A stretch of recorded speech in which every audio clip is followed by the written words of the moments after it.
할렐루야, 반갑습니다. 오늘도 이 수요일 예배 자리에 나오신 우리 성도님들을 환영하고 축복합니다. 오늘도 우리가 함께 한 마음으로 한 분 하나님을 예배할 때에 예배 가운데 임재하시는 하나님의 놀라운 은혜가 저와 여러분에게 충만하게 임할 줄 믿습니다. 우리 옆에 계신 분들과 이렇게 인사 나눕시다. 참 잘 오셨습니다. 은혜의 시간 됩시다.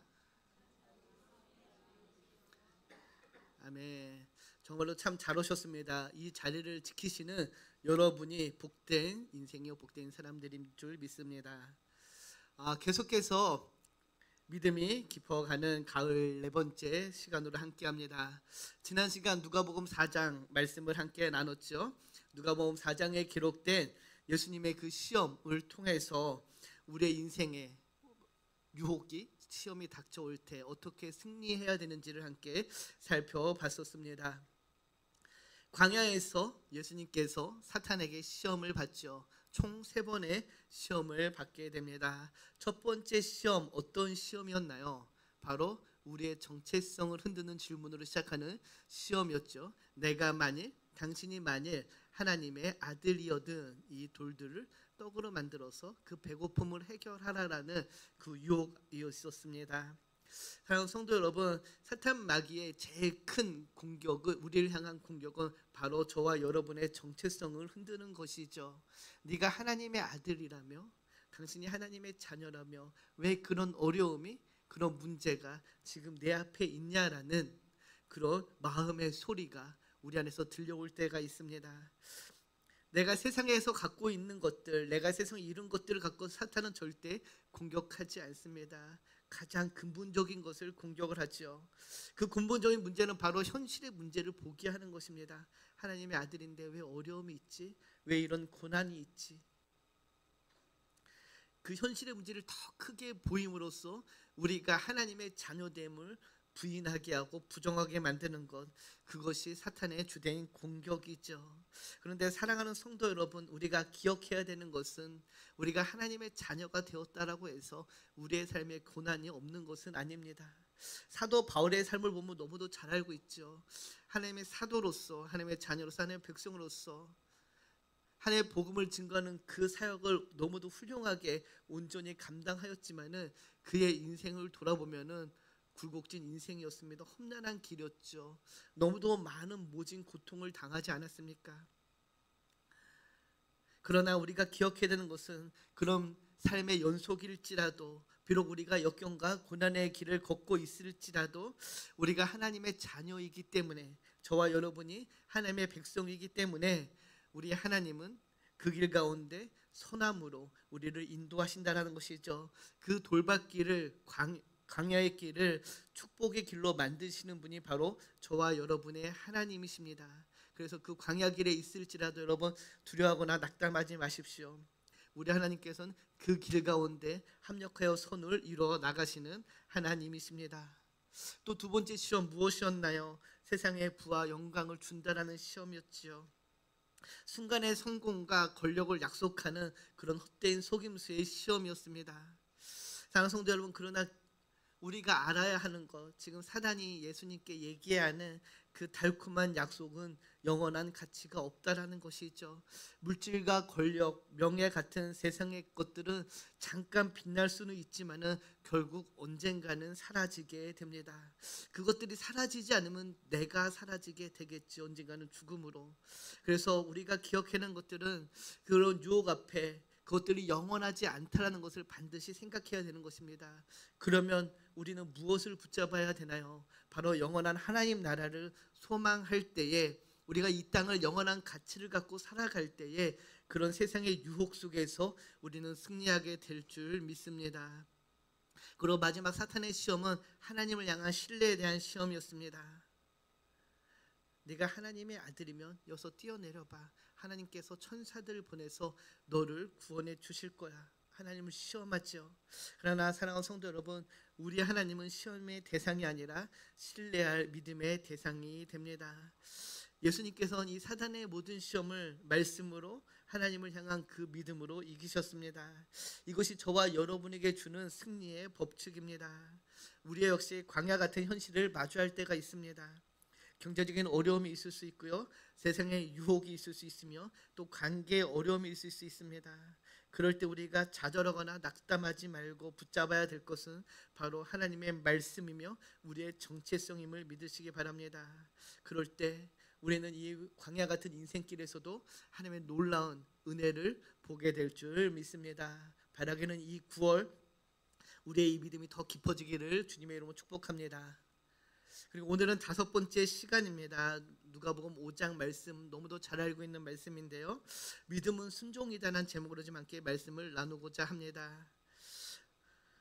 주님께서 제자들을 부르시는 장면이죠. 예수님께서 게네사렛 호수 일명 갈릴리 바다에서 말씀을 전하시고 계십니다. 그런데 너무도 많은 인파가 몰려오자 주님께서는 호숫가에 있는 배 한 척에 올라서 육지에서 거리를 조금 띄어서 다시 강론을 시작하시죠.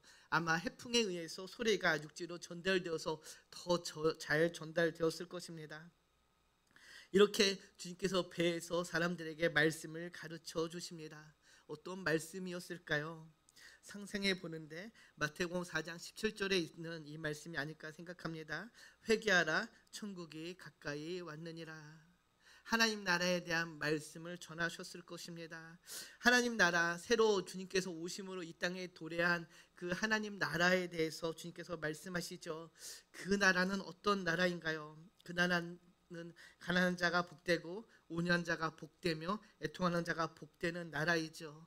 산상수훈에서 잘 알려준 말씀이죠. 우리 마태복음 5장에 보면은 산상수훈이 있는데 그때 팔복강화가 있습니다. 그 팔복강화를 보면 이렇게 이야기하죠. 마태복음 5장 3절에서 11절 말씀인데요. 심령이 가난한 자, 애통하는 자, 온유한 자, 의에 주르고 목이 마른 자, 궁일이 여기는 자, 마음이 청결한 자, 화평하게 하는 자, 의를 위하여 박해를 받는 자가 복되도다라고 말씀해 주십니다. 주님께서 이 땅에 오심으로 도래한 그 하나님 나라는 우리가 기존에 알던 그 질서를 무너뜨리는 나라이죠. 그 가치를 무너뜨리는 나라입니다. 심령이 가난한 자는 가난할 수밖에 없었고요. 애통하는 자는 애통할 수밖에 없는 그 나라가 이제는 복이 되는 나라입니다. 사랑하는 성도 여러분, 주님께서 이 땅에 오심으로 도래한 그 하나님 나라는 기존의 질서를 무너뜨리고 새로운 질서로 다스려지는 나라입니다. 그 나라는 그래서 소외당한 사람들이 하나님의 백성으로 부름을 받는 나라이고요. 가장 연약하고 깨어지는 그런 부분들이 복된 나라가 되는 그 하나님 나라에 대해서 주님께서 말씀하십니다. 그러니 당연히 많은 사람들이 몰려올 수밖에 없겠지요. 새로운 하나님 나라의 일원이 되고자 하는 열망으로 인하여서 또 새로운 가르침을 듣기 위하여서 정말로 수많은 사람들이 주님께로 몰려들었습니다. 사랑하는 성도 여러분, 오늘 본문 1절을 보면은 무리가 몰려왔다라고 이야기하죠. 저와 여러분에게도 이런 사모함과 갈급함이 있는지 묻고 싶습니다. 사랑하는 성도 여러분, 우리 안에 이런 갈망이 있어야 됩니다.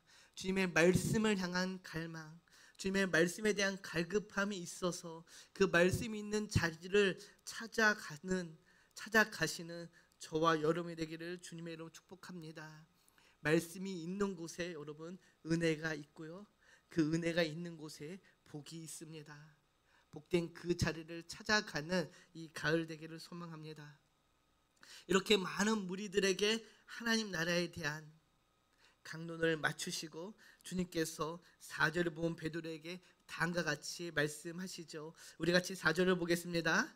말씀을 마치시고 시몬에게 이르시되 깊은 데로 가서 그물을 내려 고기를 잡으라. 모든 사람들이 흩어집니다. 이제는 다시 배를 아마 육지에 댔을 것으로 여겨지는데요. 시몬 베드로에게 납득하기 어려운 말씀을 하시죠. 깊은 곳으로 가서 그물을 내려 고기를 잡으라라고 명령합니다. 이 말씀에 베드로의 반응은 부정적이었죠. 5절을 보면 시몬 베드로가 대답하여 이르되 선생님, 우리들이 밤이 새도록 수고하였으되 잡은 것이 없다라고 이야기합니다. 밤새 이미 고기를 잡으려고 노력을 했지만은 한 마리도 잡지 못했다라고 이야기하지요. 2절을 보면 이렇게 이야기하죠. 호숫가에 배추적이 있는 걸 보시니 어부들의 배에서 나와 그물을 씻는지라. 이미 그들은 그물을 씻고 있었습니다. 그날의 하루의 일과를 마치고 정리하는 상황이었죠. 당시 그물은 삼중만 그물이었다라고 합니다. 그래서 조업을 끝나면은 반드시 씻어내야 하는 그런 그물이었으며 무게가 굉장히 많이 나갔기 때문에 그것을 씻고 그물을 다시 챙기는 그런 작업이 굉장히 수고로운 그런 작업이었다고 합니다. 그러니 이미 모든 일이 마쳐 내리겠다라고 이야기합니다. 수고롭고 번거로운 일이지만은 다시 하겠다라는 것이죠. 5절에 그 수고로운 일, 우리가 밤이 새도록 수고하였다의 그 수고하였다는 단어의 의미는 지치다란 뜻이 있습니다. 피곤한 상태를 가리키죠. 이미 육신이 너무 피곤하지만은 지칠 대로 지쳤지만은 다시 주님이 말씀하시니 가서 그물을 던져 보겠다라고 이야기하고 있는 것입니다. 사랑하는 성도 여러분, 저와 여러분은 어떤가요? 우리의 육신이 지치면은 모든 것이 다 귀찮아집니다. 내 몸이 피곤하고 지치면은 꼼짝하기 싫은 것이 인간의 본능이죠. 그러나 그럼에도 불구하고 베드로는 지금 주님이 말씀하셨기 때문에 내가 그물을 던지겠다라고 이야기합니다. 이 5절의 말씀에서 우리는 두 개의 목소리를 들을 수 있습니다. 하나는 전문 어부의 목소리죠. 우리 밤이 새도록 수고하였을 때 잡은 것이 없지만 잡는 것이 불가능합니다. 지금 이 시간은 나가도 고기를 잡을 수 없습니다라는 의미가 담겨져 있죠. 그러나 또 하나는 초보 제자의 목소리입니다. 그럼에도 불구하고 주님께서 말씀하셨기 때문에 나는 이제 주님의 말씀에 순종하여 고기를 잡으러 나가겠다라는 것이죠. 하나는 세상의 목소리이고 하나는 믿는 사람의 목소리입니다. 베드로는 너무도 잘 알고 있었습니다. 동이토는 그 시간에는 고기를 잡을 수 없다라는 것을. 비록 주님의 말이 불합리적으로 들리지만은 비효율적으로 들리지만은 그러나 자신의 경험이 아니라 주님의 그 건의의 근거에서 순종하겠다라고 지금 고백하고 있는 것입니다. 자신의 경험과 정반대되는 말씀을 받았음에도 불구하고 따르기로 한 것이죠. 사랑하는 성도 여러분, 여기서 우리는 믿음이 무엇인지를 보게 됩니다. 베드로의 이런 순종이 바로 모든 신자들의 믿음의 모습이어야 할 것입니다. 때로는 우리의 생각으로, 우리의 이성으로는 불가능한 것처럼, 불합리한 것처럼 보이지만은 그 말씀에 따라 순종하는 것, 그것이 바로 믿음이라는 것이죠. 베드로는 당시 주님의 말씀을 따를 때 그 결과가 어떻게 될지 전혀 알지 못했을 것입니다. 그럼에도 불구하고 그는 말씀에 따라 순종하죠. 그랬더니 6절을 보면 이렇게 이야기하죠. 그렇게 하니 고기를 잡은 것이 심이 많아 그물이 찢어지는지라. 새 번역에 보면은 그물이 찢어질 지경이 되었다라고 이야기합니다. 그래서 다른 배의 도움을 받아야 할 정도로 고기가 너무 많이 잡힌 것이죠. 7절을 보면은 고기를 2배 채우니 배가 가라앉을 지경이 되었다라고 이야기합니다. 너무도 많은 고기가 잡힌 것이죠. 사랑하는 성도 여러분, 여기서 우리가 주목해야 되는 사실이 하나 있습니다. 바로 잡힌 고기의 양입니다. 고기가 그냥 찢어질 정도로 많이 잡혔네? 라고 이렇게 넘어갈 수도 있지만은 주님께서 그렇게 잡히게 만드셨다라는 것이죠. 오병이어의 기적을 보면 여러분, 사람들이 그 오병이어의 기적 때 떡을 나누고 물고기를 나누고 얼마나 많은 것들이 남았나요? 12강주리를 채울 정도로 풍성한 은혜가 임한 것이 오병이어의 기적이었습니다. 오늘도 마찬가지죠. 주님이 고기를 잡히게 하셨는데 그냥 잡히게 하신 것이 아니라 2배가 가라앉을 정도로 많은 양의 고기가 잡혔다라는 것입니다. 이것이 바로 주님께서 저와 여러분에게 베푸시는 은혜의 크기입니다. 오늘 이 본문을 보면서 우리가 생각해야 되는 것은, 깨달아야 되는 것은 주님이 주신 은혜는 풍성하고도 차고 넘치는 은혜이며 그 은혜는 실제적으로 우리의 삶에 나타나는 은혜라는 것이죠. 물고기가 무엇을 상징하나요? 먹는 것 아닙니까? 필요 아닙니까? 그 필요를 충분히 풍성하게 채워주시는 그 은혜가 바로 주님이 베푸시는 은혜라는 사실입니다. 지난 요한복음을 나눌 때도 똑같은 비슷한 본문을 나눌 때 21장에서도 말씀드렸듯이 주님은 우리의 필요를 채우시는 예수님, 주님이십니다. 주님이 베푸시는 은혜는 우리의 필요를 채워주시는 실제적인 은혜라는 것이죠. 우리가 은혜라고 생각하면 막연히 그냥 감정적인 그런 은혜로 생각하지만 그렇지 않다라는 것입니다. 우리의 필요를 충분히 채워주시는 그 은혜가 바로 지금도 여전히 우리 주님께서 저와 여러분에게 베푸시는 은혜라는 것이죠. 바라기는 이 9월 주님이 주시는 이 실제적인 은혜를 풍성히 누리시는 우리 한마음가족 여러분이 되기를 소망합니다. 그런데 이 실제적인 은혜를 누리기 전에 선행되어야 되는 것이 있습니다. 은혜가 임했다라는 것입니다. 사랑하는 성도 여러분, 말씀에 의지했다라는 이 말을 우리가 반드시 마음에 새겨야 합니다. 그 말씀이 어떠한 말씀입니까? 때로는 우리의 이성을 넘어서는, 때로는 너무도 불합리해 보이는 그런 말씀이었습니다. 그럼에도 불구하고 그 말씀에 순종했더니, 그 말씀에 따랐더니 실제적인 은혜를 경험했다라는 것입니다. 그동안 내가 갖고 있던 경험들, 지식들, 생각들을 의지하는 것이 아니라 하나님의 말씀을 붙들었더니 세상의 가치를 붙잡고 세상의 방법을 붙잡는 것이 아니라 하나님의 방법을 붙잡았더니 그런 실제적인 은혜를 누렸다라는 것이죠. 사랑하는 성도 여러분, 여러분은 세상의 지식과 경험을 붙들고 있습니까? 아니면 지금 하나님의 그 은혜의 말씀을 붙잡고 계십니까? 은혜를 경험하기 위해서는요, 말씀에 순종하는 그 순종이 필요합니다. 그 순종에는 무엇이 있어야 되나요? 바로 여러분, 결단이 있어야 됩니다. 내 것을 내려놓을 수 있는, 내 생각을 포기할 수 있는 그런 결단이 있을 때에, 또 하나님을 향한 그 전적인 신뢰가 있을 때에 우리는 말씀에 순종하게 될 줄 믿습니다.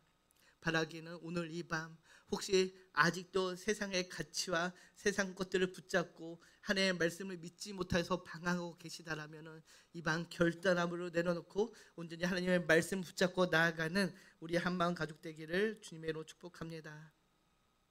베드로가요, 여러분, 만약 피곤해서 지쳐있는 상태여서 주님의 말씀을 따르지 않았다라면, 에이 주님 절대 못 잡아요 하고 나가지 않았다라면 그는 그 실제적인 은혜를 경험할 수 없었을 것입니다. 그러나 순종했을 때 경험하게 되는 것이죠.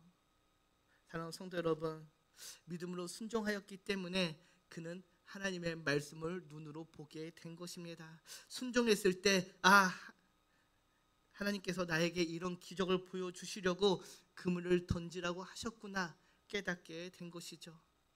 여러분, 순종이 없으면요 기적을 체험할 수 없습니다. 그래서 말씀에 순종하는 것이 진짜 믿음인 것입니다. 믿음은 순종입니다. 오늘 설교의 제목이 믿음이 순종이다입니다. 사랑하는 성도 여러분, 믿음은 순종입니다. 그러면 반대로 얘기하면 순종이 믿음이 되는 것이죠. 내가 하나님의 말씀을 순종하는 것, 그것이 나의 믿음이 된다는 것입니다. 베드로가 주님의 말씀을 그냥 흘렸다라면은 그 소리는 무의미한 소리에 불과했을 것이지만은 그 말씀에 순종할 때에 하나님의 능력을 경험하게 됩니다. 바라기는 저와 여러분도 예배를 통하여서 매일 아침 읽는 성경 말씀을 통하여서 큐티를 통하여서 너무도 많은 하나님의 말씀을 듣고 있습니다. 바라기는 그 말씀에 순종하시기 바랍니다. 그 말씀을 그냥 흘러 보낸다면은 무의미한 소리에 불과할 것이지만은 우리가 그 말씀을 하나님의 말씀으로 받아들이고 마음에 새겨서 그 말씀대로 살아간다라면은 그 말씀이 능력이 되어서 저 여러분의 삶을 은혜의 삶으로 인도하게 될 줄 믿습니다. 오늘 베드로처럼 이해되지 않는 상황 속에서도 오직 하나님의 말씀에 순종하여 하나님의 놀라운 축복을 경험하기를 축복합니다. 이렇게 하나님의 놀라운 은혜를 경험한 베드로, 그러나 그의 반응은 전혀 예상 밖의 반응이었습니다. 너무도 놀란 나머지 그는 와 소리치지 않았지요.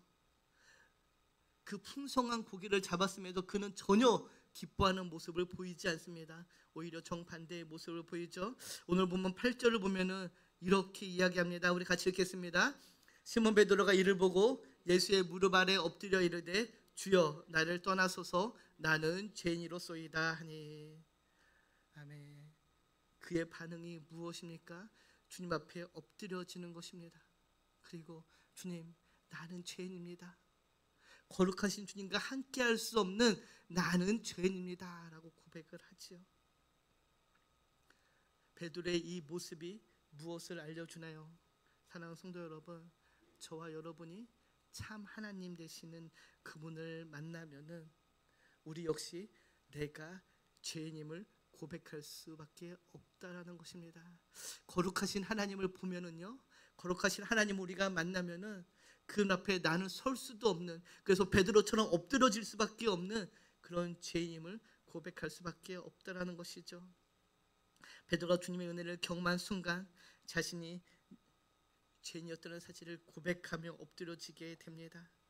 그리고 무엇이라고 고백하나요? 주인이라고 고백을 하죠. 주님, 저는 죄인입니다. 앞선 5절을 보면은 베드로가 무엇이라고 주님을 불렀나요? 선생님, 우리가 밤새 수고했지만 우리는 고기를 한 마리도 잡지 못했습니다. 선생님이라는 그 고백이, 호칭이 이제는 큐리오스, 주님이라고 바뀌게 됩니다. 주님의 뜻에는 너무도 많은 것이 있지만은 누가는요, 이 누가복음에서 이 큐리오스라는 단어를 30번이나 반복을 합니다. 베드로의 이 고백을 시작으로 주님이란 호칭을 30번이나 반복하면서 베드로의 이 고백이 단순한 고백이 아니라 그의 마음속에서 이제는 예수님을 참 주인으로 모셨다라는 것을 알려주고자 큐리오스라는 단어를 사용하고 있죠. 사랑하는 성도 여러분, 우리가 주님을 만나면요, 우리도 베드로처럼 똑같이 고백할 수밖에 없습니다. 그분이 우리의 삶의 참 주인이 되시는구나, 내 인생의 주인 되시는구나라고 고백할 수밖에 없다라는 것이죠. 여러분은 지금 여러분이 만난 그 예수님을 주님이라고 고백하고 있으신가요? 그분을 주인 삼아 살아가고 계신가요? 바라기는 베드로처럼 주님을 만나고 그분을 나의 삶의 주인으로 모시고 그분의 인도함을 따라 살아가는 저와 여러분이 되기를 축복합니다. 그런데 여러분, 중요한 것은, 우리가 기억해야 하는 것은 베드로가 그 많은 물고기를 잡은 것, 그걸 경험할 수 있었던 것은 베드로의 믿음이 좋아서도 그의 신앙 고백도 아니었습니다. 신앙 고백 때문도 아니었죠. 온전히 오로지 예수님의 뜻, 예수님의 은혜였습니다. 은혜가 먼저 임했다라는 것이죠. 주님의 은혜가 먼저 베드로에게 임했더니 베드로가 기적을 맛보고 자신의 죄인됨을 깨닫고 예수님을 자신의 삶의 주인으로 받아들일 수 있게 되었다라는 것입니다. 사랑하는 성도 여러분, 은혜가 먼저입니다. 하나님의 은혜를 우리가 먼저 경험하게 된다면은 우리는 나의 죄인됨을 고백할 수밖에 없고요, 회개할 수밖에 없고 예수님을 주인이라 부를 수밖에 없습니다. 은혜를 사모하시기 바랍니다. 말씀 속에서 주시는 은혜, 우리가 매일매일 읽는 그 성경 속에서 나를 만나주시고 나에게 주시는 그 은혜를 사모함으로 그 은혜와 함께 살아가시는 저와 여러분이 되어야 될 줄 믿습니다. 그 은혜가 오늘도 동일하게 임하기를 소망합니다. 이렇게 자신의 죄인됨을 인정하고 자신의 무가치함을 깨닫게 된 베드로에게 주님께서 10절을 보면 다음과 같이 말씀하십니다. 우리 10절을 봅니다. 세베대의 아들로서 시몬의 동업자인 야고보와 요한도 놀랐습니다. 예수께서 시몬에게 이르시되 무서워하지 말라, 이제 후로는 내가 사람을 취하리라 하시니. 아멘. 평행 본문이 마태복음 4장 19절을 보면 이렇게 말씀하시죠. 말씀하시되 나를 따라오라, 내가 너희를 사람을 낚는 어부가 되게 하리라. 아멘. 주님께서는 물고기를 잡게 만든 기적을 통해 베드로에게 새로운 사명을 주시죠. 무슨 사명입니까? 사람을 낚는 어부의 사명으로 그를 부르십니다. 10절을 보면은 이렇게 이야기하죠. 네가 후로는 네가 사람을 취하리라 라고 이야기합니다.